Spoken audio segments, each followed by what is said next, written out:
The city of Ashborne was always alive at night. Neon lights painted the sidewalks, laughter spilled from late-night diners, and music thumped from passing cars. But for Adrian Blackthorne, the city's shadows were his only refuge.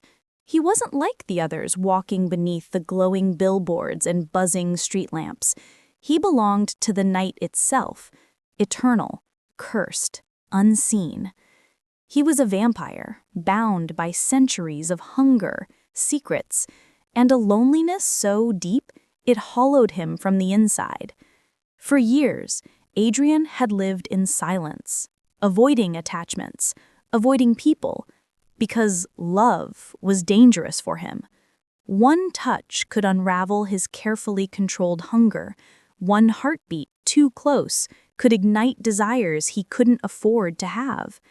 He told himself he had made peace with this fate. But peace ended the night he saw her. Her name was Elena. She was walking home after her late shift at a bookstore downtown, her hair loose against the wind, her arms carrying more books than seemed possible. She tripped, nearly dropping them all, and laughed softly at herself, a sound so warm, so human, that it pierced Adrian's chest like sunlight. He should have kept walking. He should have disappeared into the alley as he always did. But something stronger held him there. Elena looked up. Their eyes met, and for the first time in centuries, Adrian felt something he thought he had lost forever: life. He began watching her from a distance. Not stalking, but guarding. He told himself it was curiosity at first, then protection, but deep down he knew the truth. He was falling. Every night he listened to her hum songs as she locked the bookstore door. Every morning he disappeared before the sunrise caught him. Slowly, her existence became his only light. But love for Adrian was a prison. He could never touch her, never let her know what he was. To draw close was to endanger her. Still, fate doesn't ask permission. Fate simply happens. One night, Elena was cornered on a quiet street by two men who thought her easy prey.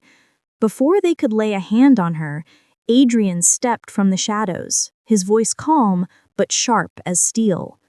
"Walk away." The men laughed, but their laughter ended when his eyes glowed faintly red. They ran, leaving Elena shaken but safe. She looked at him then, not afraid but grateful. "Who are you?" she whispered. Adrian turned to leave, fighting the pull inside him, but she grabbed his sleeve. That simple contact burned like fire. He tore himself away, vanishing into the dark. From that night on, Elena searched for him.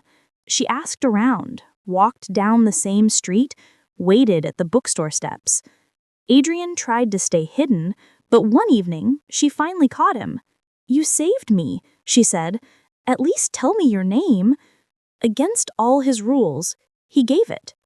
Adrian. And just like that, his carefully built walls began to crumble. Days turned to weeks. They began speaking in secret. He'd appear near closing time, and they'd walk through the city until dawn neared. She told him about her dreams of writing, her struggles with loneliness, her faith that people, even strangers, could be kind. He told her less, but more than he had ever told anyone in centuries. She made him laugh, something he hadn't done since he was human. She made him feel human again. But with love came torment. Every moment near her was a battle. Her heartbeat sang to him. Her scent was a storm in his veins. One slip of control and he could destroy her. So he kept his distance, never daring to brush against her hand, never letting her too close. She noticed. "Why do you act like you can't touch me?" she asked once, her eyes soft but searching. He had no answer he could give. Not yet. The suspense grew when Elena began to notice strange things, the way Adrian avoided mirrors, how his eyes caught the light unnaturally, and how he disappeared when the sun rose. She told him one night, "You're hiding something. But whatever it is, I don't care. You've been more real with me than anyone else." Her words broke him. He wanted to believe her. He wanted to step into the truth. But revealing himself meant risking everything. And then, danger returned. A rival vampire, one who fed recklessly and without remorse, discovered Adrian's secret, his attachment to a mortal girl. Her name became bait. Elena was hunted, dragged into the underground world she never knew existed. Adrian had no choice but to reveal himself, to bear his monstrous truth in order to save her. She saw his fangs, his inhuman speed, the darkness in his eyes. For a moment, fear flickered across her face, and Adrian felt his heart shatter. But then she whispered, "I don't care what you are. You saved me before. Save me again." The battle was brutal. Blood, fire, broken glass. Adrian fought not just for her life, but for his own redemption. He defeated his rival, but not without cost. Weak, barely able to stand, he pushed Elena away. "I can't be near you. I can't touch you. I'll destroy you if I stay." But Elena shook her head, tears in her eyes. "You don't destroy me, Adrian. You save me. And maybe I can save you too." Their love remained suspended between longing and restraint. They walked through the city together, always close, but never touching, hearts bound by invisible chains.